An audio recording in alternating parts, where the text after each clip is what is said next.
Welcome students, स्वागत आप सभी का अपनी इस मैथमेटिक्स के ऑनलाइन क्लासेस में।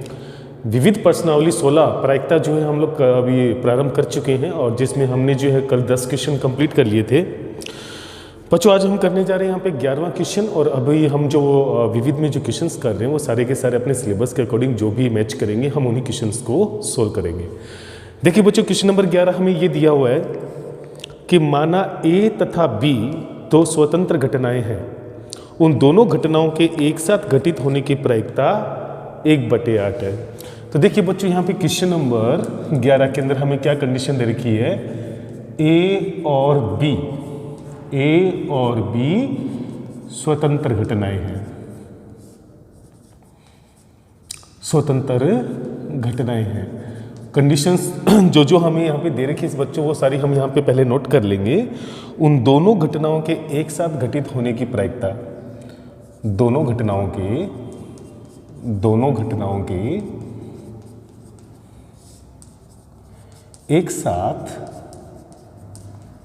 घटित होने की जो प्रायिकता है, घटित होने की प्रायिकता बच्चों वो हमें दे रखी है यहाँ पे 1/8। कितनी दे रखी है यहाँ पे 1/8। जो दोनों घटनाओं के एक साथ घटित नहीं होने की जो प्रायिकता है वो हमें यहाँ पे दे रखी है 3/8। अब देखिए बच्चों, हमसे पूछा गया कि पी ए तथा पी बी ज्ञात कीजिए। हमें यहाँ पे मान ज्ञात करना है, पी ए तथा पी बी ये हमें यहाँ पे ज्ञात करने हैं। पी ए तथा पी बी ज्ञात कीजिए। तो देखिए बच्चों, हमें यहाँ पे जो कंडीशंस दे रखी है पहले हम उनको नोट कर लेते हैं। हमें पी ए और पी बी यहाँ पे ज्ञात करना है। तो बच्चों हमने यहाँ पे मान लिया कि माना पी ए बराबर x तथा पी बी का जो मान है वो हमने यहाँ पे ले लिया y। चूंकि a और b स्वतंत्र घटना है, चूंकि a और b स्वतंत्र घटना है, स्वतंत्र घटनाएं हैं, अतः दोनों के एक साथ घटित होने की जो प्रायिकता है वो उनकी अलग अलग प्रायिकताओं के गुणनफल के बराबर होगी। तो बच्चों दोनों के एक साथ घटित होने की प्रायिकता इनके अलग अलग प्रायिकताओं के गुणनफल के बराबर होगी, क्योंकि यहाँ पे ए और बी जो है वो स्वतंत्र घटनाएं हैं। तो बच्चों पी ए और पी बी दोनों की वैल्यू x और y है, तो यहाँ पर आ जाएगा x × y और दोनों के एक साथ घटित होने की प्रायिकता हमें यहाँ पे दे रखी है 1/8। तो बच्चों यहाँ से हमें प्राप्त हो जाता है समीकरण नंबर 1। अब देखिए बच्चों, यहाँ पे दोनों घटनाओं के एक साथ घटित नहीं होने की प्रायिकता तथा प्रश्नानुसार दोनों घटनाओं के एक साथ घटित नहीं होने की प्रायिकता मतलब A0 इंटरसेक्शन B0, और ये अपन को दे रखा है बच्चों यहाँ पे 3/8। कितना दिया हो यहाँ पे 3/8। तो देखिए बच्चों यहाँ पे चूंकि A और B स्वतंत्र घटनाएं हैं इसलिए PA0 इंटरसेक्शन B0 जो है वो भी यहाँ पे PA0 × PB0 के गुणनफल के बराबर आएगा। और इसका रीजन यहाँ पे क्या है बच्चों, A व B स्वतंत्र घटना है, स्वतंत्र है। इस वजह से बच्चों यहाँ पे PA0 इंटरसेक्शन B0 जो है वो PA0 × PB0 के गुणनफल के बराबर होगा। अब देखिए बच्चों, मैं यहाँ पे PA0 को क्या लिख सकता हूँ, PA0 को मैं यहाँ पे लिख सकता हूँ 1 - PA। क्या लिख सकते हैं हम यहाँ पे 1 - PA, और यहाँ पर PB0 को मैं क्या लिख सकता हूँ 1 - PB, और इस इक्वल्स टू हमें दिया हुआ है यहाँ पे 3/8। अब देखिए बच्चों, 1 - PA को मैंने माना था यहाँ पे x और PB को मैंने माना था यहाँ पे y, और बराबर में है यहाँ पे 3/8। और अब बच्चों हम यहाँ से करेंगे y का विलोपन। तो y का विलोपन बच्चों हम कहाँ से करेंगे, y का मान हम रखेंगे समीकरण नंबर 1 से। तो y का मान यहाँ से आएगा 1/8x। तो बच्चों y के स्थान पे मैंने यहाँ पे लिख दिया 1/8x और बराबर में आ जाएगा 3/8।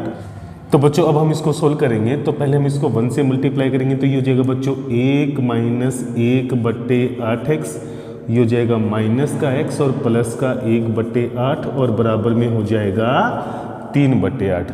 अब देखिए बच्चों, 1 में 1/8 को जोड़ेंगे तो अपने पास यहाँ पे आने वाला है 9/8 और माइनस का बच्चों यहाँ पे 1/8x और माइनस का यहाँ पे जब लघुत्तम लेंगे 8x तो बच्चों यहाँ पर हो जाएगा 1 और यहाँ पर हो जाएगा प्लस का 8x²। क्या हो जाएगा बच्चों यहाँ पे प्लस का 8x²। तो -1/8x और -x में से पहले तो मैंने माइनस कॉमन लिया और उसके बाद में यहाँ से मैंने 8x लघुत्तम लिया, तो अंश में बचेगा 1 प्लस 8x² और बराबर में आएगा बच्चों 3/8। अब बच्चों हम यहाँ पे पूरी समीकरण को 8x से गुणा करेंगे तो अपने पास यहाँ पे बनेगा 9x -1 माइनस का 8x² बराबर में आ जाएगा बच्चों यहाँ पे 3x। अब देखिए बच्चों यहाँ पर ये पद जो अपने पास आए, यहाँ से एक द्विघात समीकरण का निर्माण होगा। -8x² को इधर लेके जाएंगे तो अपने पास हो जाएगा यहाँ पे प्लस का 8x²।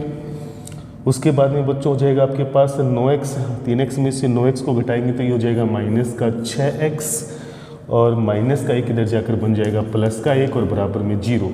तो बच्चों इसके जो फैक्टर हैं वो हो जाएंगे यहाँ पे 4 2 8, 4 और 2 6। तो यहाँ पे आ जाएगा बच्चों आपके पास 8x² माइनस का 4x माइनस का 2x प्लस 1 बराबर 0। यहाँ से 4x कॉमन आएगा तो ये बचेगा 2x माइनस 1, माइनस का 1 कॉमन आएगा तो यहाँ पर फिर बचेगा 2x माइनस 1। अब देखिए बच्चों यहाँ से 2x माइनस 1 कॉमन लेंगे तो यहाँ से आएगा 4x माइनस 1 बराबर 0, जिससे मुझे x का मान 1 या 1/2 या फिर मुझे यहाँ पर x का मान जो है वो 1/4 प्राप्त होगा। अब देखिए बच्चों जब मैं यहाँ पर समीकरण नंबर 1 में x का मान 1/2 रखता हूँ तो मुझे y का जो मान है वो 1/4 प्राप्त होता है, और जब मैं यहाँ पे x का मान 1/4 रखता हूँ समीकरण नंबर 1 में तो मुझे यहाँ पे y का मान जो है वो 1/2 प्राप्त होता है। तो बच्चों इस प्रकार से आपको अगर PA का मान 1/2 प्राप्त हो रहा है, PA का मान अगर 1/2 प्राप्त होगा तो इसके संगत PB का मान आएगा 1/4 और अगर PB का मान जो है माफ़ कीजिए PA का मान जो है वो 1/4 प्राप्त होगा तो इसके संगत PB का जो मान है वो 1/2 प्राप्त होगा। तो बच्चों यहाँ पर ये हो जाएगा इसका फाइनल सॉल्यूशन। तो बच्चों जो जो कंडीशंस हमें दी गई थी हमने सबसे पहले उनको यहाँ पे नोट किया। उसके बाद में हमें चूंकि PA और PB की वैल्यूज़ निकालनी थी तो उसको हमने यहाँ पे x और y से डिसाइड किया और उसके बाद में हमने इस पूरी क्वेश्चन को इसी के फॉर्मूले के अनुसार स्वतंत्रता की कंडीशंस को ध्यान में रखते हुए सॉल्व कर लिया, जिससे मुझे PA और PB के मान जो है वो प्राप्त हो जाते हैं। तो बच्चों काफ़ी आसान क्वेश्चन है, अभ्यास जरूर कीजिएगा इस क्वेश्चन पे। अब बढ़ते हम लोग नेक्स्ट क्वेश्चन। चलिए बच्चों देखते हैं हम क्वेश्चन नंबर 12। अब हम सॉल्व करने वाले हैं यहाँ पे क्वेश्चन नंबर 12। हमें कंडीशन ये देखिए बच्चों कि अनिल जो है वो 60% स्थितियों में सत्य बोलता है जबकि आनंद 90% स्थितियों में सत्य बोलता है। तो देखिए बच्चों यहाँ पे अनिल के सत्य बोलने की जो प्रायिकता है, अनिल के सत्य बोलने की प्रायिकता,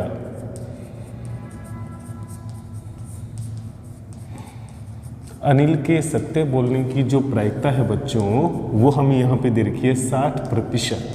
और 60% का मतलब होता है बच्चों 60/100 यानी कि 20 × 60 20 × 5 100 3/5। तो बच्चों यहाँ पे ए के सत्य बोलने की जो प्रायिकता है वो 3/5 है। दूसरा हमें यहाँ पे दे रखा है अनिल के सत्य नहीं बोलने की प्रायिकता या अनिल के असत्य बोलने की प्रायिकता।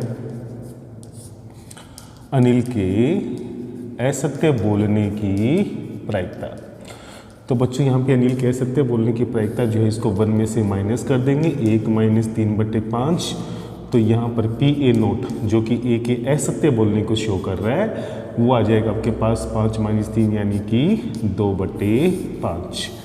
इसी प्रकार बच्चों हमें यहाँ पे आनंद के सत्य बोलने की जो प्रायिकता है, आनंद के सत्य बोलने की प्रायिकता, आनंद के सत्य बोलने की प्रायिकता, ये हमें यहाँ पे दे रखी है बच्चों 90%। कितनी दे रखी है हमें यहाँ पे 90%। तो आनंद के असत्य बोलने की जो प्रायिकता है बच्चों वो आ जाएगी यहाँ पे 10%। अर्थात यानी कि हमें यहाँ पे PB का जो मान है वो तो दे रखा था यहाँ पे 90% यानी कि 90/100 यानी कि 9/10 और PB नोट यानी कि आनंद के असत्य बोलने की प्रायिकता 1 - 9/10 यानी कि 1/10 हमें प्राप्त हो जाएगी। तो बच्चों क्वेश्चंस हमें ये दे रखा है कि किसी भी कंडीशन में A और B के विरोधाभास होने की प्रायिकता ज्ञात कीजिए। तो बच्चों A और B में विरोधाभास कब होगा? A और B में विरोधाभास होगा अगर A सत्य बोले और B असत्य बोले, या फिर A असत्य और B जो है वो सत्य बोले। तो बच्चों इस कंडीशन में जो है यहाँ पे विरोधाभास देखने को मिल सकता है। तो दोनों में विरोधाभास होने की प्रायिकता, दोनों में विरोधाभास होने की प्रायिकता, ये हमसे यहाँ पे पूछा गया बच्चों। तो A और B में विरोधाभास कब होगा? जब A सत्य बोले और B असत्य बोले, पहली संभावना। इस कंडीशन में भी दोनों में विरोधाभास होगा। प्लस दूसरी संभावना यहाँ पे ये बोलती है कि A असत्य बोले और B जो है वो सत्य बोले। इस संभावनाओं में भी दोनों के अंदर विरोधाभास देखने को मिलेगा। अब देखिए बच्चों यहाँ पर PA का मान अपने पास कितना है? PA का मान है अपने पास 3/5। PB नोट का जो मान है बच्चों वो है अपने पास यहाँ पे 1/10, प्लस PA नोट का जो मान है बच्चों वो है अपने पास यहाँ पे 2/5, और इंटू में PB का जो मान है वो है बच्चों अपने पास यहाँ पे 9/10। अब देखिए बच्चों ये हो जाएगा यहाँ पे 3/50 और ये हो जाएगा यहाँ पे 18/50। तो बच्चों जैसे हम 50 लघुत्तम लेंगे तो 18 और 3 हो जाएगा 21 और यह आ जाएगा 21/50। तो बच्चों इस प्रकार से दोनों के बीच में विरोधाभास होने की जो प्रायिकता है वो 21/50 के इक्वल होगी। और विरोधाभास का सीधा सा मतलब था कि A सत्य बोले तो B असत्य बोले, या फिर A असत्य बोले तो B सत्य बोले। इस कंडीशन में दोनों में ही जो है वो विरोधाभास देखने को मिल सकता है। तो इस प्रकार से इस क्वेश्चन को हम बहुत ही आसानी से कंप्लीट कर देंगे। तो बच्चों आज हमने 2 क्वेश्चन किए, दोनों ही क्वेश्चन काफ़ी महत्वपूर्ण है। आप इनके ऊपर अच्छे से अभ्यास कीजिएगा और बाकी क्वेश्चंस हम कल के वीडियो में जरूर लेके आएंगे। तो बच्चों आज के लिए हम लोग इतना ही करेंगे। किसी भी प्रकार का कोई भी डाउट हो तो जरूर पूछिएगा। तब तक के लिए जय हिंद, जय भारत।